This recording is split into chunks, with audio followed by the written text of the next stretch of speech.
നാരായണായ നമ നാരായണായ നമ നാരായണായ നമ നാരായണായ നമ. തുഞ്ചത്താചാര്യർ രചിച്ച ഹരിനാമകീർത്തനം എന്ന കൃതിക്ക് professor G Balakrishnan Nair sir എഴുതിയ വ്യാഖ്യാനത്തിൻ്റെ ഓഡിയോ ബുക്ക് നമുക്ക് കേൾക്കാം. ഒന്നാം പദ്യം. ഹരിനാമകീർത്തനം വ്യാഖ്യാനം. ഓംകാരമായ പൊരുൾ മൂന്നായി പിരിഞ്ഞുടനെ ആങ്കാരമായതിന് താൻ തന്നെ സാക്ഷിയത് ബോധം വരുത്തുവതിനാളായി നിന്ന പരമാചാര്യരൂപ ഹരിനാരായണായ നമഃ. ഓംകാരമായ പൊരുൾ പരബ്രഹ്മം മൂന്നായി പിരിഞ്ഞ് സ്വയം മൂന്നായി വേർപെട്ട് ഉടനെ ആങ്കാരമായി തുടർന്ന് അഹങ്കാരങ്ങൾ ആവിർഭവിച്ചു. അതിന് അഹങ്കാരത്തിന് താൻ തന്നെ ബ്രഹ്മം തന്നെ സാക്ഷി പ്രകാശമരുളുന്ന സാക്ഷിയായി വർത്തിച്ചു. അത് ആ സത്യം ബോധം വരുത്തുവതിന് പ്രത്യക്ഷമായി അനുഭവിച്ചറിയുന്നതിന് ആളായി നിന്ന സഹായിയായി ഭവിച്ച പരമാചാര്യരൂപ പരമഗുരുവായി വിളങ്ങുന്ന ഹരിനാരായണായ ഹരിയായ നാരായണനായിക്കൊണ്ട് നമഃ നമസ്കാരം. ഓങ്കാരത്തിൻ്റെ പൊരുളായ പരബ്രഹ്മം തന്നെ മൂന്നായി വേർപെട്ട് അഹങ്കാരങ്ങളായി ആവിർഭവിച്ചു. ആ അഹങ്കാരങ്ങളെ പ്രകാശിപ്പിച്ചുകൊണ്ട് ഓങ്കാരമായ പൊരുൾ തന്നെ സാക്ഷിയായി വിളങ്ങി. ഈ വസ്തുസ്ഥിതി പ്രത്യക്ഷമായി അനുഭവിച്ചറിയുന്നതിന് സഹായിയായി ഭവിച്ച പരമഗുരുവായി വിളങ്ങുന്ന ഹരിരൂപനായ നാരായണന് നമസ്കാരം. എല്ലാ വ്യക്തികളിലും അഹങ്കാര രൂപത്തിൽ ഞാൻ ഞാൻ എന്നിങ്ങനെ സദാ സ്ഫുരിക്കുന്ന ബോധാംശം പരമാത്മാവിൻ്റെ തന്നെ അംശമാണെന്നും ഗുരുകാരുണ്യം നേടി പ്രണവോപാസന ശീലിച്ചാൽ ഈ സത്യസ്ഥിതി ആർക്കും സാക്ഷാത്കരിക്കാമെന്നും ഒന്നാം ശ്ലോകത്തിൽ തന്നെ ആചാര്യൻ വെളിപ്പെടുത്തിയിരിക്കുന്നു. ഓങ്കാരമായ പൊരുൾ ബ്രഹ്മമാണ് ഇവിടെ ഓങ്കാരമായ പൊരുൾ. പ്രപഞ്ചത്തിൻ്റെ പരമകാരണമാണ് ബ്രഹ്മം. ഘനീഭൂതമായ നിശ്ചല ബോധ അനുഭവമാണ് ബ്രഹ്മാനുഭവം. ഉപനിഷത്തുക്കൾ ഈ സത്യത്തെ സച്ചിദാനന്ദമെന്ന് വിവരിക്കുന്നു. ശുദ്ധമായ ഉണ്മ, ശുദ്ധമായ ബോധം, ശുദ്ധമായ ആനന്ദം ഇവ ഏകീഭവിച്ച് ഘനീഭവിച്ചതാണ് ബ്രഹ്മസ്വരൂപമെന്ന് താത്പര്യം. സർവത്ര ഇടതിങ്ങി നിറഞ്ഞിരിക്കുന്ന ഈ സത്യത്തെ ആർക്കും ബാഹ്യേന്ദ്രിയങ്ങൾ കൊണ്ട് കണ്ടറിയാൻ സാധ്യമല്ല. ആരംഭത്തിൽ ഏതെങ്കിലും നാമത്തിലോ രൂപത്തിലോ മനസ്സിനെ ഏകാഗ്രപ്പെടുത്തിക്കൊണ്ടുള്ള ഉപാസനയിൽ കൂടി മുന്നോട്ടു നീങ്ങി സാക്ഷാത്കരിച്ചു വേണം ഈ സത്യത്തെ അറിയാൻ. ഇങ്ങനെ ബ്രഹ്മത്തെ സാക്ഷാത്കരിക്കാൻ ഉപാസനയ്ക്ക് അവലംബമായി ഉപനിഷത്തുക്കൾ കണ്ടുപിടിച്ചിട്ടുള്ള പ്രതീകമാണ് പ്രണവം അഥവാ ഓങ്കാരം. പ്രണവോപാസനയിൽ അഥവാ ഓങ്കാര ധ്യാനത്തിൽ സഗുണ നിർഗുണോപാസനകൾ സമഞ്ജസമായി സമന്വയിച്ചിരിക്കുന്നു. ഓംകാരം നീട്ടി ഉച്ചരിച്ച് ഏകാഗ്രപ്പെടുന്ന മനസ്സ് സഗുണമായ പ്രണവത്തിൽ തുടങ്ങി ഉച്ചാരണത്തിൻ്റെ അന്ത്യഘട്ടത്തിൽ നിർഗുണമായ ആത്മസത്തയിൽ എത്തി അവസാനിക്കുമെന്ന് പ്രണവോപാസന കൃത്യമായി ശീലിക്കുന്നവർക്കൊക്കെ ബോധ്യമാവുന്നതാണ്. അങ്ങനെ ഓങ്കാരം ആത്മസാക്ഷാത്കാരത്തിൽ കൂടി പരബ്രഹ്മസത്തയെ നേരിട്ട് വെളിപ്പെടുത്തി കൊടുക്കുന്ന മന്ത്രമായതുകൊണ്ട് അതിനെ ഉപനിഷത്തുക്കൾ പരമാത്മാവിൻ്റെ പ്രതീകമായി പ്രഖ്യാപിച്ചു. ഉപനിഷത്ത് സമ്മതമായ ഇക്കാര്യമാണ് എഴുത്തച്ഛൻ ഓംകാരമായ പൊരുൾ എന്ന് വിവരിച്ചിരിക്കുന്നത്. മൂന്നായി പിരിഞ്ഞുടനെ ആങ്കാരമായി. ഓങ്കാരത്തെ ബ്രഹ്മപ്രതീകമായി എല്ലാ ഉപനിഷത്തുക്കളും അംഗീകരിച്ചിട്ടുണ്ടെങ്കിലും മാണ്ഡൂക്യ ഉപനിഷത്താണ് പ്രണവത്തെ പൂർണ്ണമായി വിവരിച്ചിട്ടുള്ളത്. ഓങ്കാരം പ്രപഞ്ചമായി കാണപ്പെടുന്ന ബ്രഹ്മത്തെയും പ്രപഞ്ചാതീതമായി സത്യസ്വരൂപമായി വിളങ്ങുന്ന ബ്രഹ്മത്തെയും ഒരുപോലെ പ്രതിനിധീകരിക്കുന്നു. പരബ്രഹ്മം മൂന്നായി വേർതിരിഞ്ഞാണ് പ്രപഞ്ചാനുഭവം ഉളവാകുന്നത്. പ്രപഞ്ചാനുഭവത്തെ ജാഗ്രത്, സ്വപ്നം, സുഷുപ്തി എന്ന മൂന്നായി നമുക്ക് വേർതിരിക്കാം. ബ്രഹ്മപ്രതീകമായ ഓങ്കാരത്തിലും ഈ മൂന്ന് വേർതിരിവുകളെയും ഘടിപ്പിച്ചിട്ടുണ്ട്. ആ, ഉ, മ എന്നീ മൂന്ന് ധ്വനികൾ കൂടിച്ചേർന്നതാണ് ഓങ്കാരം. ആ ജാഗ്രത്തിനെയും, ഉ സ്വപ്നത്തെയും, മ സുഷുപ്തിയെയും പ്രതിനിധീകരിക്കുന്നു.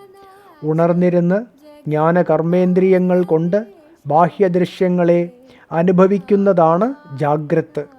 ഇന്ദ്രിയാനുഭവങ്ങളെയെല്ലാം ഉപസംഹരിച്ച ശേഷം മനസ്സ് ശരീര അന്തർഭാഗത്ത് ഒതുങ്ങി നിന്നുകൊണ്ട് സ്വയം ദൃശ്യങ്ങളെ ഉണ്ടാക്കി അനുഭവിക്കുന്നതാണ് സ്വപ്നം. പ്രപഞ്ചാനുഭവങ്ങളെയെല്ലാം ഉപശമിപ്പിച്ച് അനുഭോക്താവ് അജ്ഞാന ആവരണത്താൽ മറയ്ക്കപ്പെട്ട് പരമാത്മാവിൽ ലയിച്ചിരിക്കുന്ന അവസ്ഥയാണ് സുഷുപ്തി അഥവാ ഗാഢനിദ്ര. ഞാൻ എന്നിങ്ങനെ എല്ലാവരിലും നിരന്തരം സ്ഫുരിക്കുന്ന അഹന്താബോധമാണ് മാറി മാറി ഈ മൂന്ന് സ്ഥാനങ്ങളിലും നിന്നുകൊണ്ട് പ്രപഞ്ചത്തെ അനുഭവിക്കുന്ന ജീവാത്മാവ്. ഈ അഹന്തയെ തന്നെ പ്രപഞ്ചത്തെ മുഴുവൻ ഒന്നായി അനുഭവിക്കുന്ന വിശ്വാഹന്തയെന്നും വ്യക്തികളിൽ വേർതിരിഞ്ഞ് നിന്നുകൊണ്ട് പ്രപഞ്ചത്തെ അല്പാൽപമായി അനുഭവിക്കുന്ന വ്യക്തി അഹന്തയെന്നും രണ്ടായി തരംതിരിക്കാം.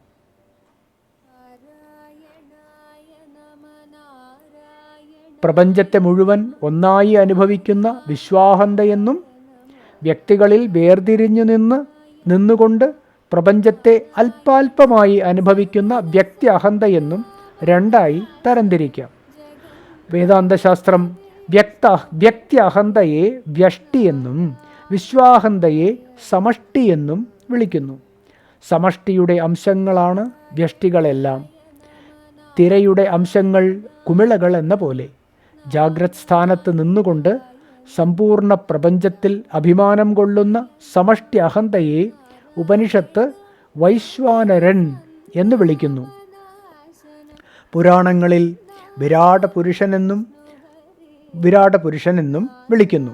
ജാഗ്രത്തിൽ നിന്നുകൊണ്ട് പ്രപഞ്ചത്തെ അനുഭവിക്കുന്ന വ്യഷ്ടി അഹന്തയാണ് വിശ്വൻ വൈശ്വാനരൻ്റെ അംശമാണ്. അതുപോലെ സ്വപ്നസ്ഥാനത്ത് നിൽക്കുന്ന സമഷ്ടി അഹന്തയെ ഹിരണ്യഗർഭനെന്നും വ്യഷ്ടി അഹന്തയെ തൈജസനെന്നും വിളിക്കുന്നു. തൈജസന്മാരുടെ സമഗ്ര രൂപമാണ് ഹിരണ്യഗർഭൻ. സുഷുപ്തിയിൽ ലയിക്കുന്ന വിശ്വാഹന്തയ്ക്ക് ഈശ്വരനെന്നും വ്യക്തി അഹന്തയ്ക്ക് പ്രാജ്ഞൻ എന്നുമാണ് പേർ. നിശ്ചലവും നിർവികാരവുമായ ബ്രഹ്മസത്യത്തിൽ ബ്രഹ്മശക്തിയായ മായ പടുത്തുയർത്തുന്നതാണ് പ്രപഞ്ചം. ഉറക്കത്തിൽ മായ അജ്ഞാന ആവരണമായും സ്വപ്നത്തിൽ മനോദൃശ്യങ്ങളായും ജാഗ്രത്തിൽ ബാഹ്യദൃശ്യങ്ങളായും വികസിച്ചു കാണപ്പെടുന്നു. മായ ഇങ്ങനെ രൂപഭേദം കൊള്ളുമ്പോൾ അവയിൽ ഓരോന്നിലും പ്രതിബിംബിച്ച് അവയെ പ്രകാശിപ്പിക്കുന്ന പരമാത്മ പ്രതിബിംബങ്ങളാണ് അഹങ്കാരങ്ങൾ. അപ്പോൾ ഒരേ പരമാത്മാവു തന്നെ ജാഗ്രത്തിലും സ്വപ്നത്തിലും സുഷുപ്തിയിലും കാണപ്പെടുന്ന മായാരൂപങ്ങളിൽ അഹന്താബോധരൂപത്തിൽ പ്രതിബിംബിച്ച് വിശ്വൻ, തൈജസൻ, പ്രാജ്ഞൻ എന്നിങ്ങനെ മൂന്നായി പിരിയുന്നതോടെയാണ് പ്രപഞ്ച അനുഭവങ്ങളെല്ലാം ഉളവാകുന്നത്. മഹത്തായ ഈ സാക്ഷാത്കാര രഹസ്യമാണ് മൂന്നായി പിരിഞ്ചുടനെ ആങ്കാരമായി എന്ന് തുഞ്ചത്താചാര്യൻ വർണ്ണിച്ചിരിക്കുന്നത്. ത്രിഗുണങ്ങളെ അവലംബമാക്കിയും ഈ മൂന്നായി പിരിവിനെ വിവരിക്കാവുന്നതാണ്. പ്രകാശം, പ്രവൃത്തി, മോഹം ഇവയെ പ്രതിനിധാനം ചെയ്യുന്ന സത്വം, രജസ്, തമസ് എന്നീ പ്രകൃതി ഗുണങ്ങളെ ആശ്രയിക്കുന്നവയാണ് എല്ലാ പ്രപഞ്ച ഘടകങ്ങളും. പ്രാധാന്യേന സത്വഗുണത്തിൽ വർത്തിക്കുന്ന അഹന്തയെയാണ് പുരാണങ്ങൾ വിഷ്ണു എന്ന നാമകരണം ചെയ്തിരിക്കുന്നത്. രജോ ഗുണപ്രധാനമായ അഹങ്കാരത്തെ ബ്രഹ്മാവെന്നും തമോ ഗുണപ്രധാനമായതിനെ ശിവനെന്നും വിളിക്കുന്നു. രക്ഷയും സൃഷ്ടിയും സംഹാരവുമാണ് യഥാക്രമം ഈ അഹങ്കാരങ്ങളുടെ പ്രാധാന്യേനയുള്ള കർമ്മപരിപാടി. മുൻ വിവരിച്ചതുപോലെ സമഷ്ടിവ്യഷ്ടിഭേദങ്ങൾ ഈ അഹങ്കാരങ്ങൾക്കും ഉണ്ടെന്നറിയേണ്ടതാണ്. സത്വഗുണ സമഷ്ടി സാക്ഷാത് വിഷ്ണുവും രജോ ഗുണ സമഷ്ടി സാക്ഷാത് ബ്രഹ്മാവും തമോ ഗുണ സമഷ്ടി ശിവനുമാണെങ്കിൽ ഇവരുടെ അംശങ്ങൾ തന്നെയാണ് പ്രപഞ്ചത്തിലെ എല്ലാ വ്യഷ്ടി അഹന്തകളും. ഇങ്ങനെ വിശ്വ തൈജസ പ്രാജ്ഞ രൂപത്തിലായാലും വിഷ്ണു ബ്രഹ്മ ശിവരൂപത്തിലായാലും ബ്രഹ്മജ്യോതിസ് മായാഗുണങ്ങളിൽ പ്രതിബിംബിച്ച് മൂന്നായി പിരിയുമ്പോഴാണ് അഹങ്കാരങ്ങൾ രൂപം കൊള്ളുന്നത്. വിഷ്ണു ബ്രഹ്മ ശിവരൂപത്തിലുള്ള അഹങ്കാരങ്ങളെയും ഓംകാരം ഉൾക്കൊള്ളുന്നു. ആ വിഷ്ണുവിൻ്റെ പ്രതിനിധിയാണ് ഉ ബ്രഹ്മാവിൻ്റെ, മാ ശിവൻ്റെയും. ഇതത്രേ ഓങ്കാരമായ പൊരുളിൻ്റെ അഹങ്കാര രൂപത്തിലുള്ള മൂന്നായി പിരിവ്. സാത്വികാഹങ്കാരം, രാജസാഹങ്കാരം, താമസാഹങ്കാരം. അതിന് താൻ തന്നെ സാക്ഷി. പ്രതിബിംബരൂപത്തിലുള്ള ഈ അഹങ്കാരത്തെ ഉളവാക്കി, എന്നാൽ അതിൻ്റെ കർമ്മങ്ങളുമായി ലേശം പോലും ബന്ധപ്പെടാതെ അവയെ പ്രകാശിപ്പിച്ചുകൊണ്ട് കേവലം സാക്ഷിരൂപേണ വർത്തിക്കുന്ന സത്യവസ്തുവാണ് പരമാത്മാവ്. ഈ പരമാത്മസ്ഥിതിയെ സൂര്യപ്രതിബിംബങ്ങളോട് സൂര്യനുമുള്ള ബന്ധവുമായി താരതമ്യപ്പെടുത്താം. വിവിധ ജലപാത്രങ്ങളിൽ സൂര്യൻ പ്രതിബിംബിക്കുന്നു എന്ന് കരുതുക. ജലപാത്രത്തിൻ്റെ വലുപ്പവും അതിലുള്ള വെള്ളത്തിൻ്റെ പ്രത്യേകതയും അനുസരിച്ചായിരിക്കും പ്രതിബിംബങ്ങൾ രൂപം കൊള്ളുക. ജലപാത്രം വലുതാണെങ്കിൽ പ്രതിബിംബം വലുതായിരിക്കും, ചെറുതാണെങ്കിൽ ചെറുതും. വെള്ളം കലങ്ങിയതാണെങ്കിൽ പ്രതിബിംബം കലങ്ങിയിരിക്കും, ശുദ്ധമാണെങ്കിൽ ശുദ്ധം. വെള്ളത്തിന് ചലനമുണ്ടെങ്കിൽ പ്രതിബിംബം ചലിക്കും, നിശ്ചലമാണെങ്കിൽ നിശ്ചലം. ജലപാത്രങ്ങളുടെ എണ്ണമനുസരിച്ച് ഇത്തരം എത്ര പ്രതിബിംബങ്ങൾ വേണമെങ്കിലും ഒരേ സൂര്യനിൽ നിന്നും രൂപപ്പെടാൻ പ്രയാസവുമില്ല. അപ്പോൾ പ്രതിബിംബങ്ങളുടെ എണ്ണമോ വലിപ്പ ചെറുപ്പമോ ശുദ്ധിയോ ചലന നിശ്ചലാവസ്ഥയോ ഒന്നും തന്നെ ലേശം പോലും ബാധിക്കാതെ സൂര്യന് സാക്ഷിരൂപേണ നിന്ന് എല്ലാ പ്രതിബിംബങ്ങളെയും അതാതിൻ്റെ രൂപത്തിൽ പ്രകാശിപ്പിക്കാൻ കഴിയുന്നു.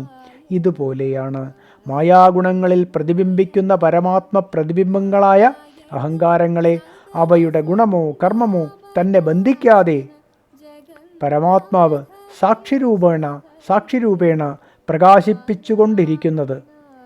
ഗുരുകാരുണ്യവും വസ്തുബോധവും. ജീവബ്രഹ്മൈക്യമെന്ന മോക്ഷമാണല്ലോ വേദാന്തശാസ്ത്ര ലക്ഷ്യം. ഇതു നേടാൻ ജീവനെന്ത്, ബ്രഹ്മമെന്ത്, ഈ രണ്ടിനും തമ്മിലുള്ള ബന്ധം എന്ത് എന്നീ കാര്യങ്ങൾ വ്യക്തമായി ധരിച്ചാലേ പറ്റൂ.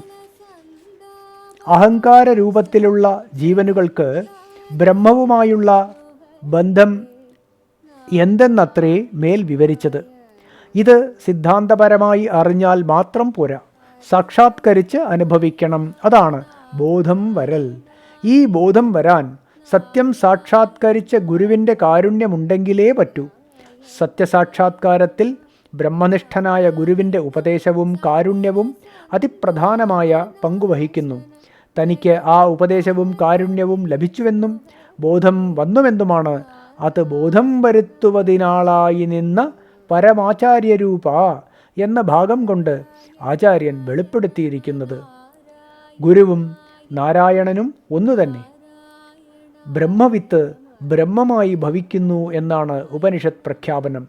വേദാന്ത സത്യം അനുഭവിച്ചറിയാൻ സഹായിക്കുന്ന ബ്രഹ്മനിഷ്ഠനായ ഗുരു ശിഷ്യനെ സംബന്ധിച്ചിടത്തോളം സാക്ഷാത് ഈശ്വരൻ തന്നെയാണ്.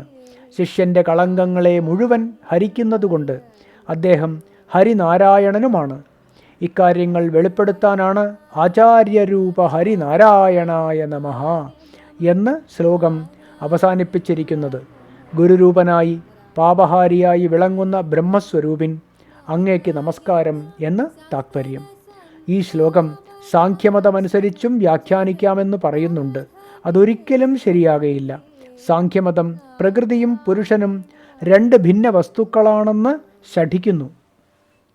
അദ്വൈത വേദാന്തമാകട്ടെ പ്രകൃതിയെ അഥവാ മായയെ പരമാത്മാവിൻ്റെ ശക്തി വിശേഷമായി മാത്രമേ അംഗീകരിക്കുന്നുള്ളൂ. അദ്വൈത വേദാന്തിക്ക് പ്രകൃതിയും പ്രകൃതി കാര്യങ്ങളും പരമാത്മാവിൻ്റെ തന്നെ പ്രകടഭാവങ്ങളാണ്. അപ്പോൾ ഓങ്കാരമായ പൊരുൾ ആങ്കാരമായി ഭവിച്ചു എന്ന് പറയുന്നത് അന്വർത്ഥമാണ്. സാഖ്യമതമനുസരിച്ച് പ്രകൃതി പുരുഷനിൽ നിന്നും ഭിന്നയായതുകൊണ്ട് സാഖ്യപ്രകൃതിയെ ഓംകാരമായ പൊരുളായി ആരും തന്നെ അംഗീകരിച്ചിട്ടില്ല. അതിനാൽ പ്രകൃതി പരിണാമങ്ങളായി അഹങ്കാരങ്ങൾ രൂപം കൊള്ളുമ്പോൾ അതിനെ ഓങ്കാരമായ പൊരുൾ മൂന്നായി പിരിഞ്ഞുടനെ ആങ്കാരമായി എന്ന് വ്യാഖ്യാനിക്കാനേ സാധ്യമല്ല. മതഭേദത്തെ മുൻനിർത്തിയുള്ള ഇത്തരം വ്യാഖ്യാനഭേദങ്ങൾ ആചാര്യപാദർ കട്ടിത്തരാൻ കൊതിക്കുന്ന യഥാർത്ഥ സത്യത്തെ മറച്ച് ആശയക്കുഴപ്പം സൃഷ്ടിക്കാനേ ഉപകരിക്കൂ. രണ്ടാം പദ്യത്തിൻ്റെ വ്യാഖ്യാനം ഇക്കാര്യം കുറെ കൂടി തെളിയിക്കും. പൂർണ്ണമായ അദ്വൈത അനുഭവം മാത്രമേ മനുഷ്യ മനസ്സിന് പരമമായ ആനന്ദവും ശാന്തിയും പ്രദാനം ചെയ്യൂ. ദ്വിതീയാദ്വൈ ഭയം ഭവതി. രണ്ടിൻ്റെ തോന്നലിൽ നിന്നാണല്ലോ ഭയം ഉളവാകുന്നത് എന്നാണ് ഉപനിഷത്ത് പ്രഖ്യാപനം. അതുകൊണ്ട് രണ്ടിൻ്റെ ഭയം പൂർണ്ണമായി മാറിക്കിട്ടണേ എന്നാണ് ആചാര്യൻ രണ്ടാം ശ്ലോകത്തിൽ പ്രാർത്ഥിക്കുന്നത്. Audio book തുടരുന്നതാണ്.